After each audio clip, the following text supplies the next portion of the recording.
Hey guys, AlduicS here, and we're back with Season 4, Episode 16 of DanMachi. If y'all thought it'd be smooth sailing for the Hestia Familia now that they've overcome Amphispina, I'd say last time proved otherwise, because it's been a struggle. It's been one battle after another, no time to rest, so many monsters coming up from the 27th floor and even spawning on the 26th floor, all in a state of panic, of chaos, because of the disturbance of the irregularities of the Juggernaut. The dungeon's throwing everything, trying to kill all the adventurers in the Great Falls area. It's currently in its dungeon repair cycle, and reinforcements are lagging very behind. So, it's really only the Hestia Familia, but they did manage to meet up with Boars, who relayed the doom and gloom news, the harsh reality that awaits them, even though he doesn't have the full story, and he was a little bit more jaded because he experienced true fear, true, genuine horror at the irregular that was spawned, the Juggernaut. But he didn't see what happened next. He didn't see Bell come back out of that water. He didn't see him go toe-to-toe with the Juggernaut. So they're holding on to the sliver of hope that he's managing to hang on by a thread, that they'll be able to save him after all. But right now, they're backed into a corner, or rather a dead-end room, and it's all come down to betting on Welf. His flame is burning bright. Everyone's lives is in Welf's hands. Our boy is forging some magic swords with adamantite and all of the resources around him. The stakes have been raised, and it's time to see what swords he'll forge. But first and foremost, it does seem like we will be going back to the flashbacks, the day of the tragedy, when the Asteria Familia lost against the Rudra Familia. They gave into the trap and everything, just had the Juggernaut spawn, and lost so many Familia members, and traumatized Ryu.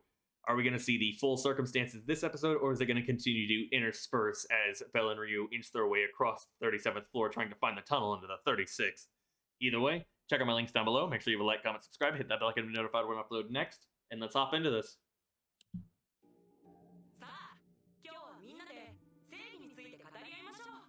Group discussion about justice.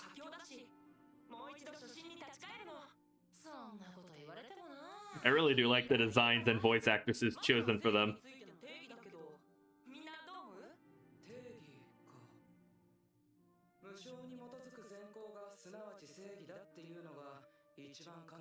I like her design a lot.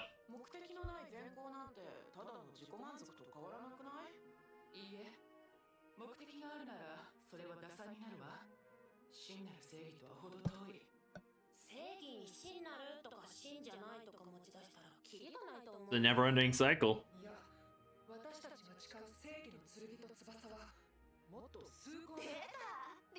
The armchair philosopher.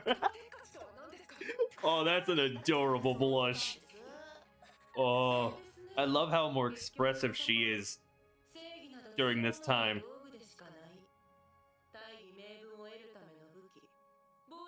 Yeah. I mean, that's one way to view it.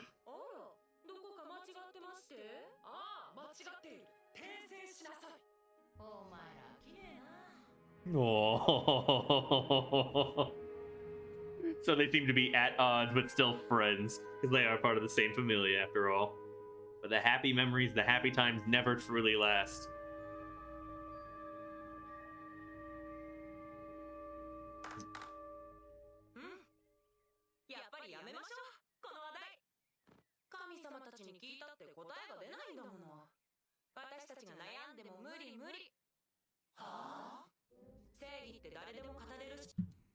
I mean, did Elise even offer her own view on justice, and now she's calling the discussion to an end?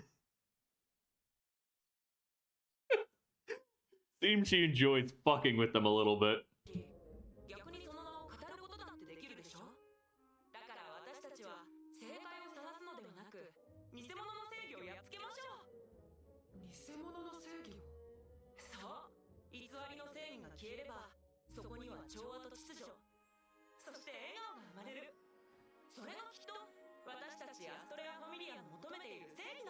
I can respect that, actually.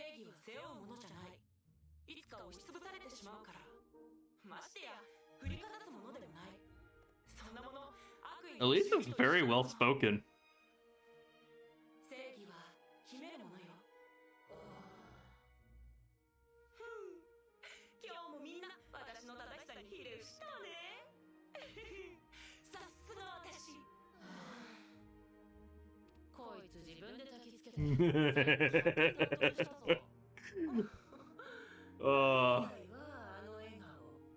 I wonder what level Elise was. Probably 4 or 5. Not that it means anything when facing something like the Juggernaut. If I'm willing to bet, I bet Ryu is either level 2 or level 3 during the events from 5 years ago. And then she probably managed to go up to level 4, where she currently is at, hunting down Rodra Familia, fighting monsters, so on, before she got blacklisted fully. I wonder if, by the end of this arc, her blacklist will be reversed, because her name might be cleared. To an extent. I mean, we could call in a favor with Ornos, or Uranus, or whichever name you prefer to call him. It'd be nice to actually have her unblacklisted so she could resume adventuring activities, join the Hestia Familia, just, you know, increase the party strength. Plus, her knowledge of the deep floors would be pretty useful. And whenever an unexpected situation arises, it'd probably be better to have some high-powered hands on board to help out immediately and not requesting reinforcements style. And we're back. So she did recover enough energy to heal her leg at least. So she can walk normal now. Yeah, I mean, he's adjusted to the pieces of flesh ripped out from his arm. Plus, you know, you're less of a liability right now that you can actually maneuver a lot better. Sure, it's not 100% healed, but the fact that you can walk alone means it frees up an extra arm from Bell. He can also have you be a better lookout and a better person to watch his back.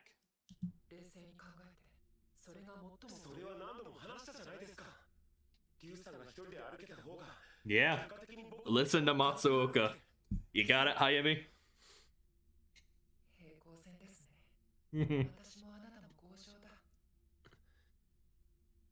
Logic versus emotion.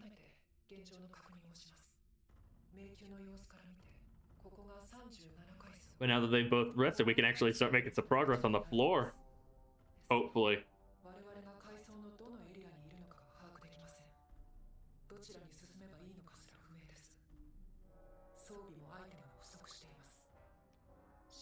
Are you gonna have to actually loot the dead bodies?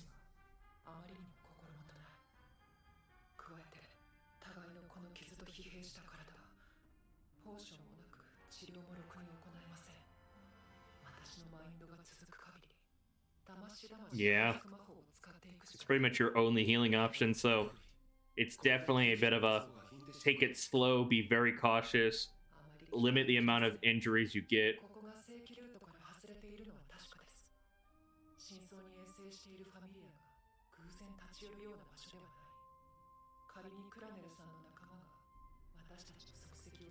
I mean, you almost died on this floor. There's no way they could make it and survive to this floor by themselves. Even with Aisha's help, we would definitely lose someone like Chigusa or even Lily.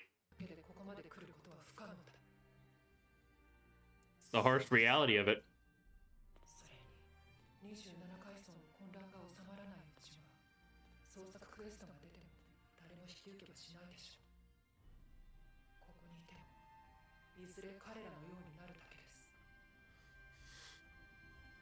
Don't avert your eyes. It's the harsh truth. Alright, time to see if monsters will be attracted to him for making so much noise forging weapons. If I could talk. Cut me some slack, y'all. We get to see his Crozzo blood at work. Will he be able to forge a magic weapon that'll even impress Hephaestus?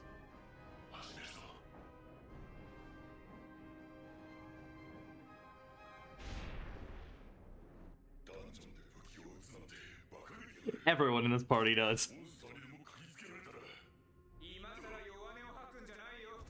Come on, you have plot armor. You survived Juggernaut.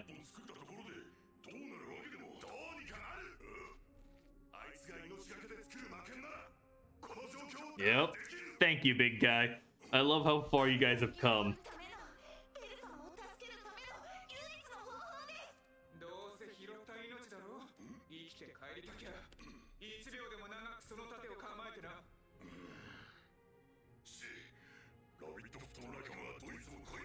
Just think of it as returning a favor. Oh, so begins the onslaught. That's a lot of mermen. Oh, and the OST kicking in. Let's fucking go. Screw it, make the stupid sword. Hold the line.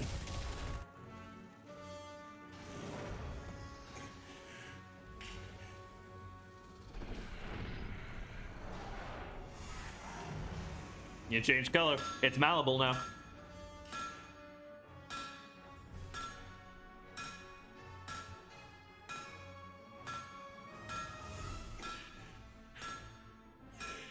What's the sword gonna look like?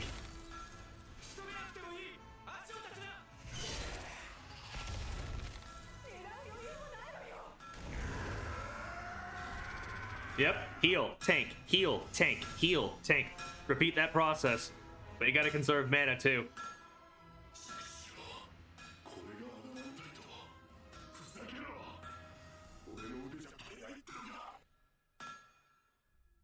I do really like the focus we've been having on Welf in recent episodes.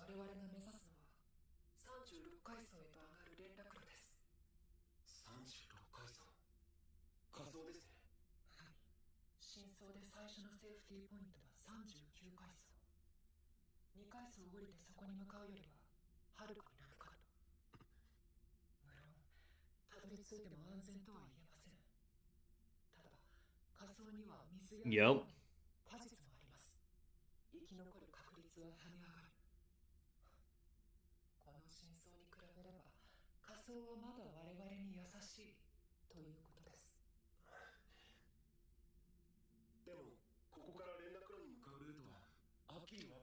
Gonna have to map out the floor.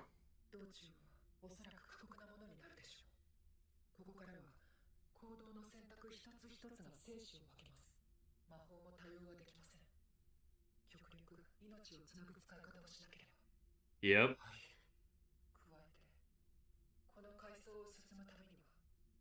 So it's time to loot bodies.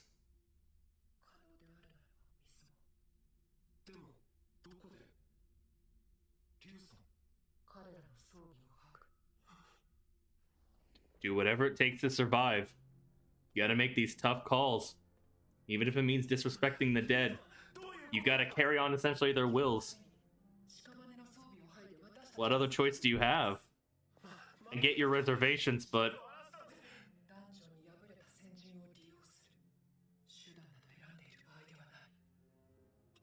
yeah.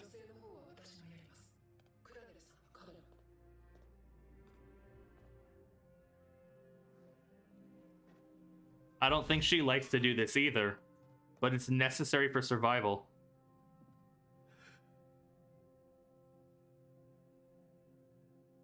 See?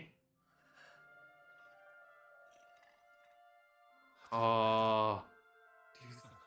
Hitting that nail on the head of Fields with that locket.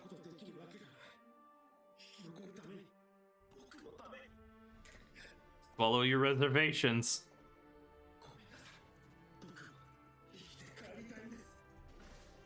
God, I love this dark atmosphere.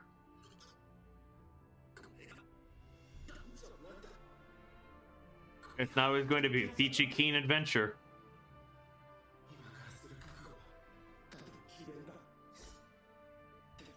More than them proper once you go to the surface.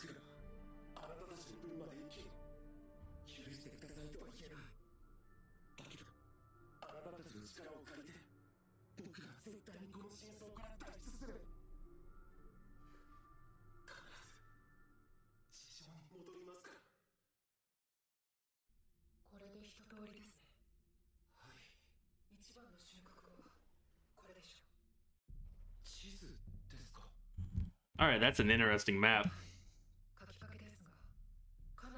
But as they said time and again, I believe, every floor gets bigger than the last. The terrain changes, the deeper and deeper into the dungeon you go. And from what we've even seen in Sword Oratoria's anime, with the floors into the 50s and how massive they can get, I do wonder how big floor 37 is and on what side of it they are, where's the entrance, so on.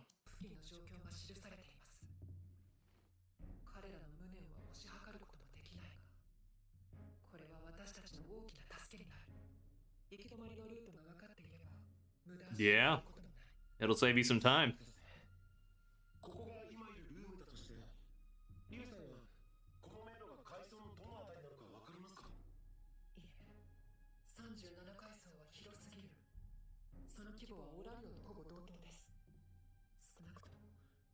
Holy crap. This almost the size of Aurorio. So you just gotta find it.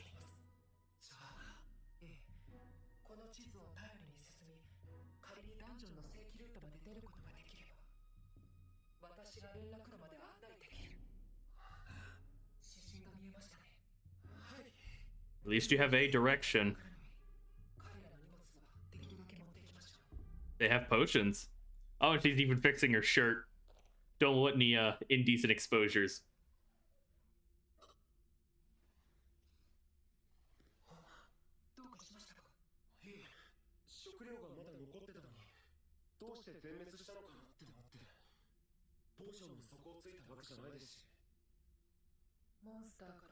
Oh.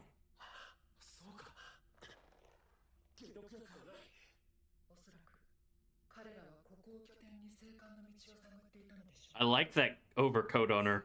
It looks really well.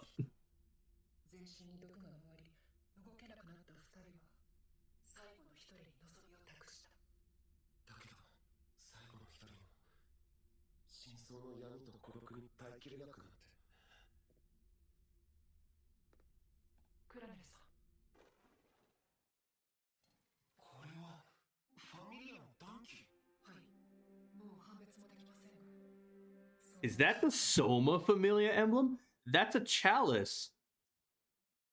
It could be someone else entirely. I don't know a whole lot of mythologies, or at least familiars with a cup for an emblem or associated to a cup. It could be Dionysus, maybe. Interesting.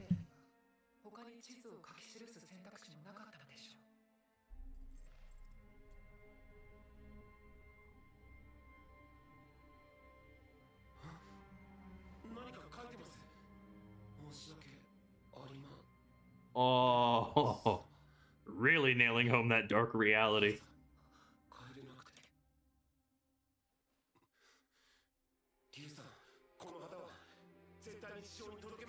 It'd be the right thing to do. We're setting off on the adventure now. Really hope your wounds don't get infected, Belle. It'd really suck for you to lose the arm again. Or, well, a different one this time.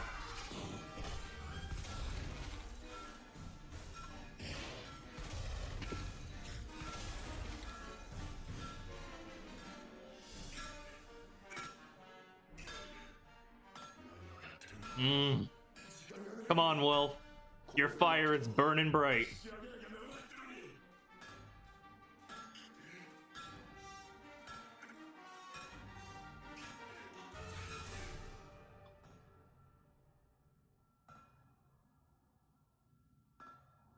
Have I mentioned that I really love what they're doing with Welf and the focus on him?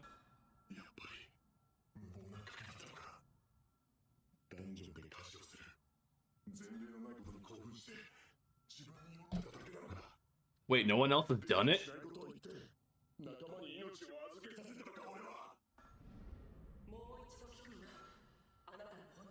Are we gonna see his Crozzo blood in work?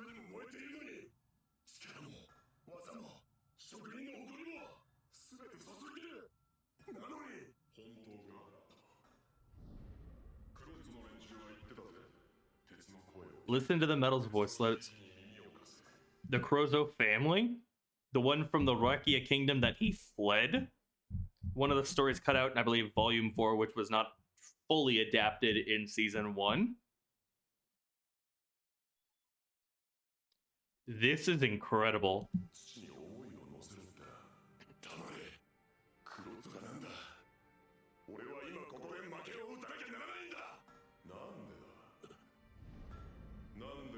Oh, the voices of doubt. His internal conscience, so to say.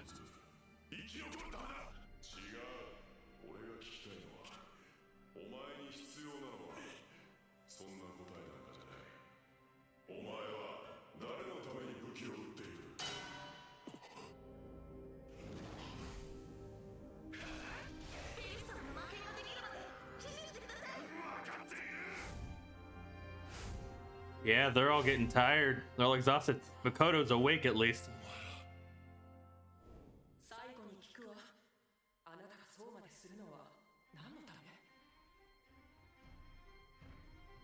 Oh, this song! This OST!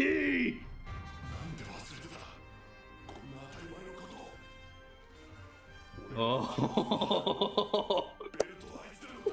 Oh! The sound of his hits are different. Oh! He's actually doing it with adamantite.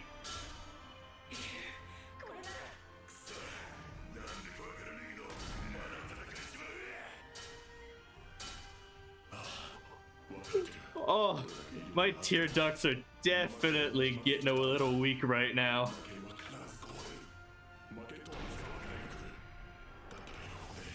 A blade to beat the ultimate magic sword?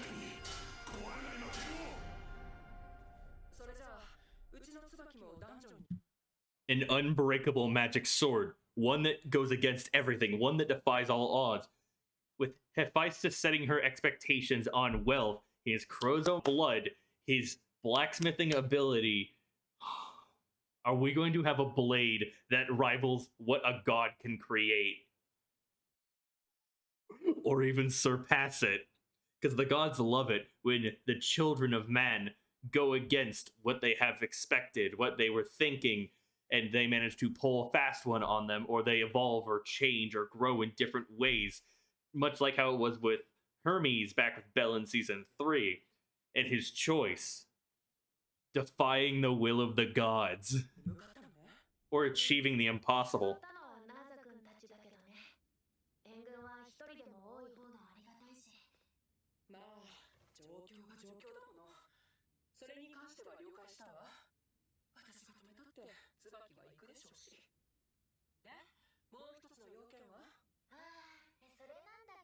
Money?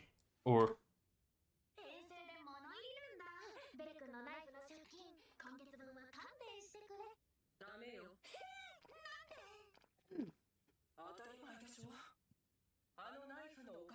Yeah. God, they're looking so much cooler with this equipment on there now.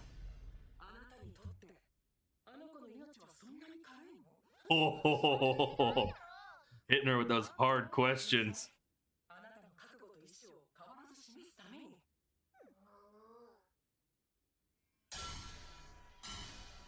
I love the dynamic between Hephaestus and Hestia.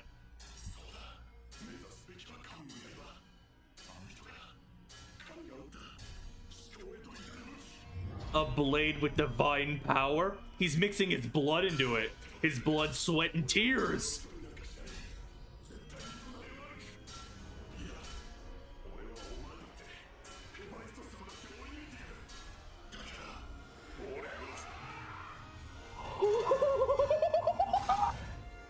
Fuck yeah.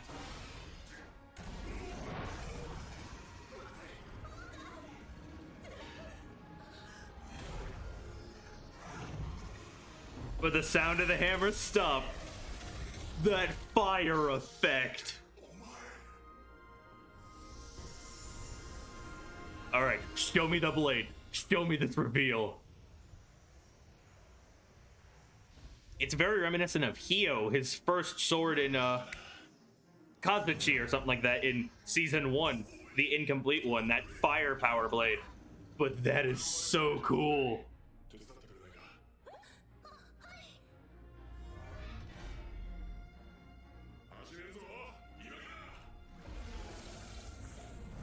The blade's design, though. Kazuki.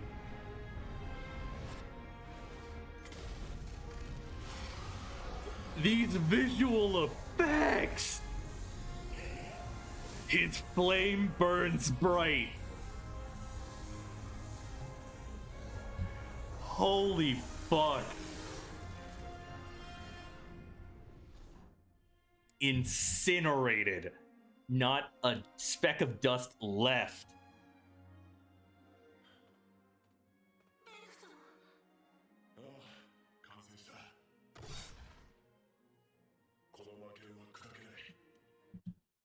A shatterproof magic sword. The blade and its wielder work hand in hand, standing by each other for life. So he has a dedicated weapon for himself now. Not just his longsword, but a magic sword that stands up to par with the insanity that is this party, that is this familia. From the Hestia knife to the axe and the shield he forged for Oka to now this weapon. Oh, everybody getting that upgrade. A blade to defy all odds, all common sense.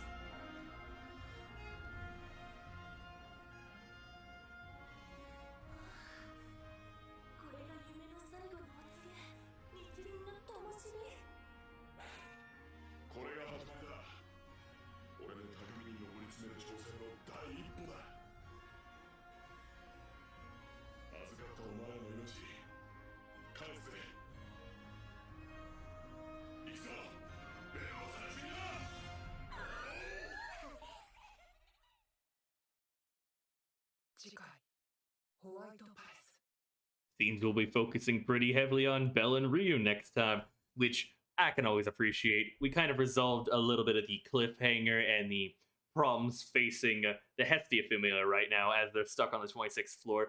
Now they're gearing up and headed out to the 27th floor. Hopefully they'll be able to encounter Marie, get more idea of the full story, and get an idea where to go for next. Maybe they'll head to the safety point and wait for Bell there, or meticulously search floor after floor after floor. But who knows even if Marie has an idea of how many floors the Lambton actually took Bell and Ryu down, and if she's be willing to divulge the information. But is it any competition whatsoever to declare that this season of DanMachi is easily the best of the entire franchise?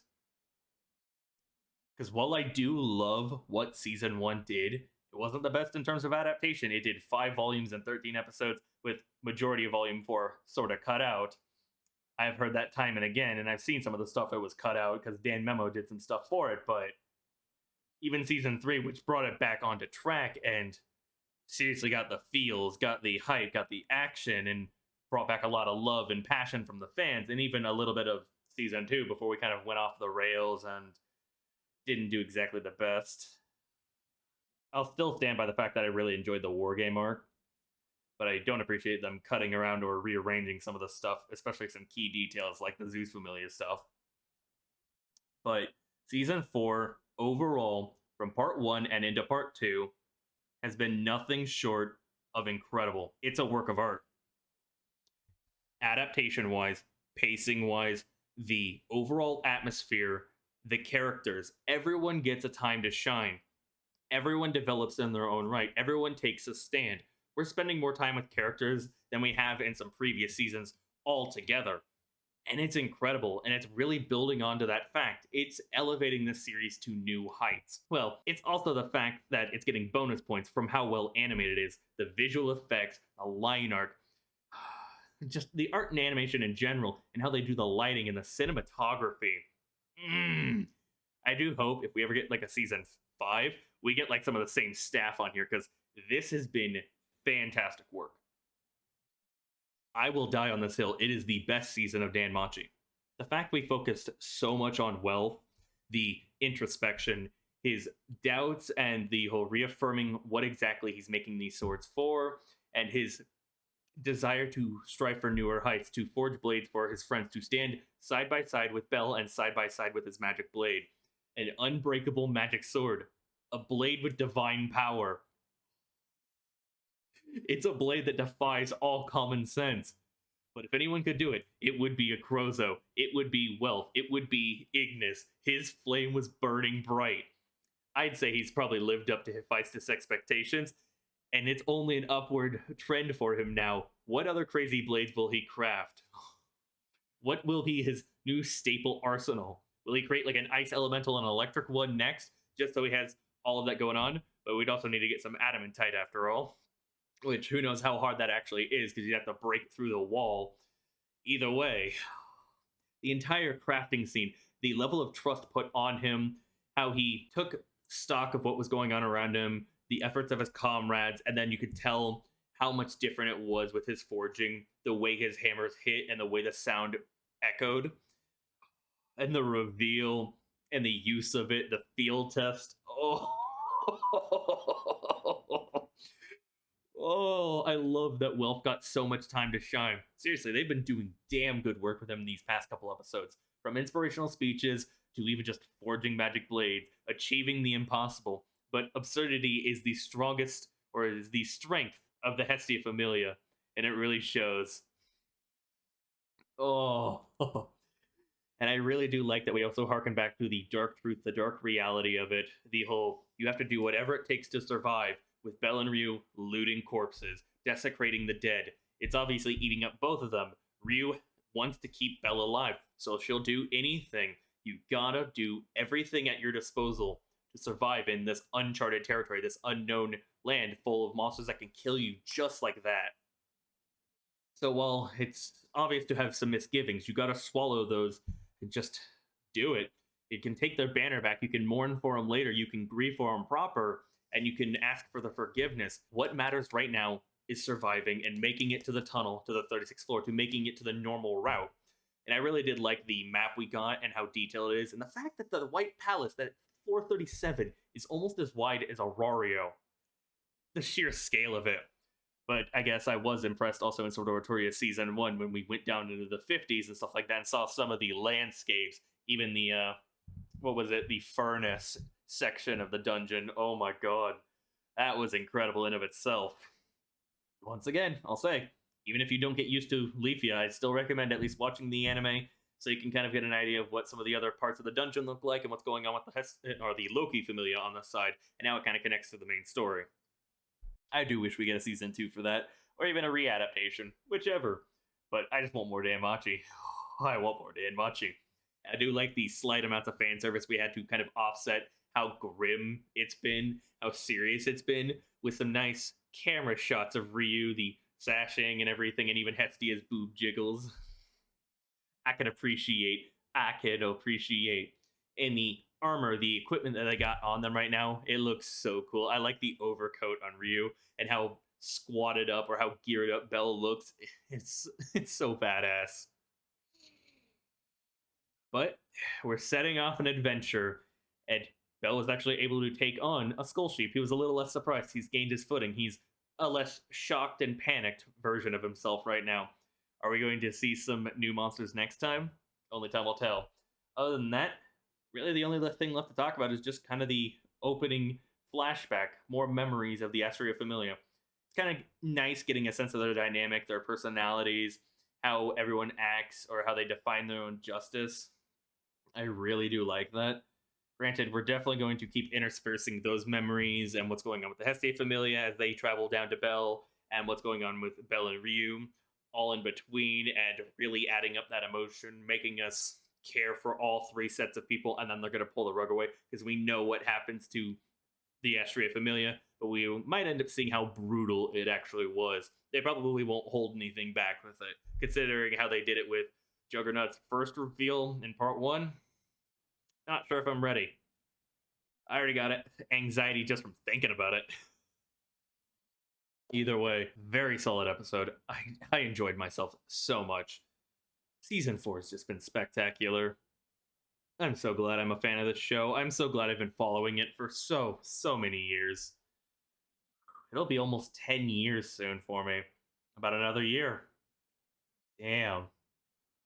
Either way, let me know you guys' thoughts down below on my commentary, my reaction, the episode itself. What do y'all think? What do you think of Wolf's magic sword design? What do you think about what's going on with Ryu and Belle, the flashbacks, anything and everything under the sun? I do my best to read comments after all. And when you're done doing that, make sure you like, subscribe, hit that bell icon to be notified when I upload next. Check out my links down below. This has been AlduicS. Thank you all so much for watching. Peace.